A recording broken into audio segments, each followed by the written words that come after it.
On May 21st, 2021, a young woman in South Korea, a proud sergeant in the Air Force, made a choice that would echo far beyond the walls of her military dormitory. Lee Ye-ram didn't just end her life that night, she left behind a devastating video, a final cry that tore through the silence she'd been forced to endure. Her words exposed a nightmare of betrayal, assault, and abandonment at the hands of those she trusted most. Even more heartbreaking, that same day, just hours before, she had registered her marriage to the love of her life, a man who would return home to find her gone forever. When her story broke, it ignited a firestorm across South Korea. Nearly 400,000 people signed a petition demanding justice, their voices rising in a chorus of outrage. What was in that video? Who was responsible for pushing her to the edge? And how could such darkness fester in one of the nation's most elite military units? Join us as we unravel every haunting detail of this tragedy, a story of courage, loss, and a fight for truth that refuses to fade. Don't forget to subscribe so you never miss another case that needs to be heard. Our story begins with Lee Ye-ram, a woman whose spirit seemed unbreakable. She wasn't just a sergeant in the South Korean Air Force, she was a symbol of determination, a dreamer who defied expectations. From a young age, Ye-ram stood out, not just for her striking beauty, which turned heads wherever she went, but for the quiet strength that radiated from her. Talent scouts saw her on the streets of Seoul and begged her to step into the spotlight, offering her a glittering path to fame as an actress or idol. She could have had it all: wealth, adoration, a life of ease. But Ye-ram turned them down every time. Fame wasn't her calling. She had a different dream burning in her heart, a dream to serve her country, to wear the uniform of a soldier, to prove that she could stand tall in a world that often told women like her to sit down. In 2017, that dream came true. At the age of 23, Ye-ram enlisted in the South Korean Air Force and earned a coveted spot in the 20th Fighter Wing, an elite unit known for its prestige and its role in joint exercises with the United States. Stationed in Seosan, this wasn't just a job. It was a testament to her grit. She'd fought through rigorous training, late nights, and the weight of proving herself in a male-dominated field. To her, that uniform wasn't just fabric. It was armor, a badge of honor she'd earned with every ounce of her being. Her family beamed with pride. Her fiancé, a steady presence in her life, saw her as his hero. And Ye-ram? She believed she was on the path to becoming the officer she'd always envisioned, someone who could protect, inspire, and lead. But she couldn't have known that the very place she'd fought to belong would become the crucible of her undoing. Fast forward to May 21st, 2021, a day that should have been one of the happiest of her life. That morning, Ye-ram and her fiancé stood side by side, signing the papers to officially become husband and wife.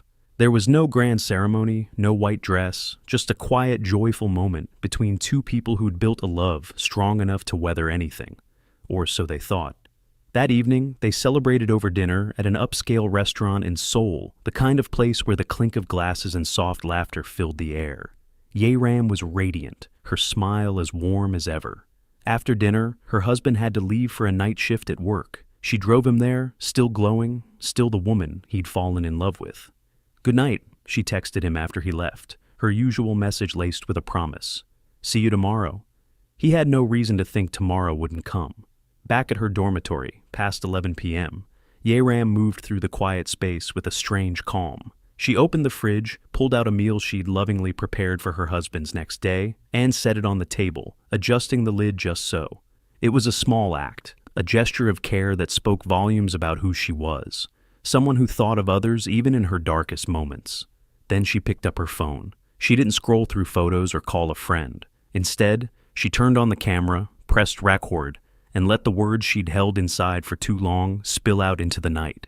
"I tried to fight," she said, her voice trembling but resolute. "I followed the procedures, but no one stood by my side. I was betrayed, forced into silence. I can't bear it anymore." The video wasn't long, but it was a dagger to the heart, a raw, unfiltered confession of the hell she'd endured. When she finished, she set the phone down, the screen still glowing with her final testament. Then, in the stillness of that room, Lee Ye-ram took her own life. She was 27 years old. At 6:30 a.m., her husband returned home, exhausted but eager to see her. He opened the door, expecting the familiar sound of her voice or the sight of her curled up asleep. Instead, silence greeted him. Thick, suffocating silence. Then he saw her. Yeram lay motionless on the floor, her body cold, her face peaceful in a way that shattered him. The meal she'd left on the table sat untouched, a cruel reminder of the life they'd planned. Beside her, her phone glowed faintly, the video still queued up, unwatched. He stumbled forward, his hands shaking as he called her family, his voice breaking with every word. "She's gone," he said over and over, as if saying it out loud could make it less real. The room bore no signs of chaos, no overturned furniture, no evidence of a struggle. It was as if Yeram had orchestrated her exit with the same precision she'd brought to her military career. But the orderliness only deepened the tragedy. She hadn't acted in a moment of impulse. She'd planned this, resigned to a fate she felt she couldn't escape.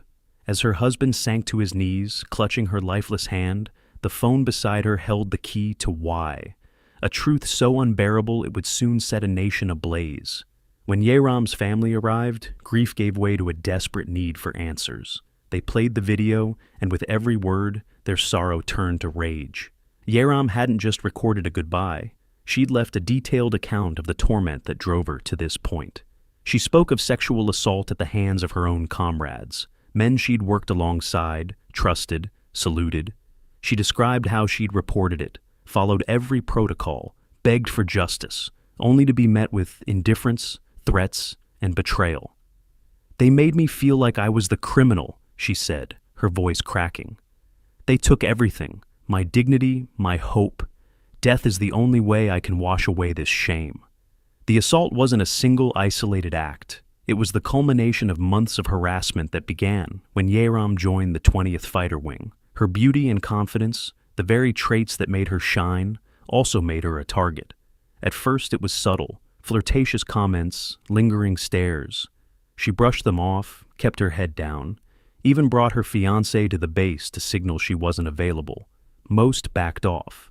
But not Sergeant Zhang, an older colleague whose entitlement festered into obsession. He exploited his seniority, crossing boundaries with accidental touches and lewd remarks. Yeram pushed back, but the more she resisted, the more his resentment grew. Then came Warrant Officer No, a superior she barely knew, who coerced her into attending a party with high-ranking officers. "It's an opportunity," he'd said, his tone leaving no room for refusal. At the event, Zhang cornered her, drunk and aggressive.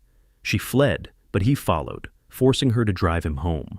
On a deserted road, he attacked her, overpowering her as she fought in vain. The next day she reported it to No, expecting support. Instead, he conspired with Yang to silence her, threatening her career and twisting the narrative to paint her as the problem. The military police, her last hope, took her evidence, dash cam footage of the assault, and did nothing. Zhang claimed he was too drunk to remember, and they let it slide. No one was punished. No one cared. For months, Yeram battled alone. The harassment didn't stop. It escalated. Zhang taunted her, threatening to tell her fiancé lies about that night. Her superiors pressured her to drop the case, warning her family would suffer if she didn't. Transferred to the 15th Fighter Wing, she hoped for a fresh start, but the rumors followed her. Whispers that branded her a liar, a troublemaker. Every stare, every cruel word chipped away at her. She took medical leave, but the calls from Zhang persisted, relentless and menacing. On May 18th, she returned to the base, her spirit battered but not broken. Yet 3 days later, on her wedding day, the weight became too much. She chose to leave, but not without ensuring her voice would be heard. When Yeram's death hit the news, the South Korean military tried to bury it. A curt statement called it an isolated incident, offering no apology, no investigation. But her family refused to let her fade. Her father, consumed by grief and fury, filed a petition with the Blue House, accusing the Air Force of complicity in her death. He included her video, her suicide note, and a file she'd meticulously compiled, proof of the crimes and the cover-up. The public response was explosive. Within 48 hours, nearly 400,000 signatures demanded justice, a tidal wave of anger that couldn't be ignored. Protests erupted in Seoul and beyond, with citizens clutching photos of Yoram, chanting her name. The media dug deeper, exposing systemic failures in the military, decades of unchecked abuse, silenced victims, and protected perpetrators. Under pressure, Sergeant Jang was arrested. He confessed, not just to assaulting Yeram, but to another victim years prior. In court, he received 9 years, a sentence heavier than most, but still a hollow victory for many. Warrant Officer No and other officers faced no charges, their roles obscured by the Air Force's stonewalling. But Yeram's father wouldn't relent. He hired a lawyer, uncovering evidence of a broader conspiracy. Multiple senior officers implicated in the assault and its aftermath. The fallout reached the top. General Lee Seong-yong, Chief of Staff of the Air Force, resigned in disgrace. The Minister of National Defense issued a public apology, a rare admission of guilt. Even President Moon Jae-in addressed the nation, vowing to protect soldiers' rights. Yeram's sacrifice had cracked open a festering wound, forcing accountability where there'd been none. But for her family, for the thousands who mourned her, one question lingered. Was this justice, or just the beginning? Lee Yeram didn't die in vain. Her voice, captured in that final video, became a beacon, a call to confront the shadows within institutions meant to protect. She was a soldier, a wife, a daughter, a dreamer who wanted to serve. Instead, she was betrayed, her light snuffed out by those who should have stood beside her. Her story asks us, how many more Yerams are out there, suffering in silence? How deep does this darkness run? This isn't just her tragedy. It's a mirror held up to a society that must decide what it stands for. If her courage moved you, like, share, and subscribe. Let's keep her fight alive. Thank you for watching, and we'll see you in the next video.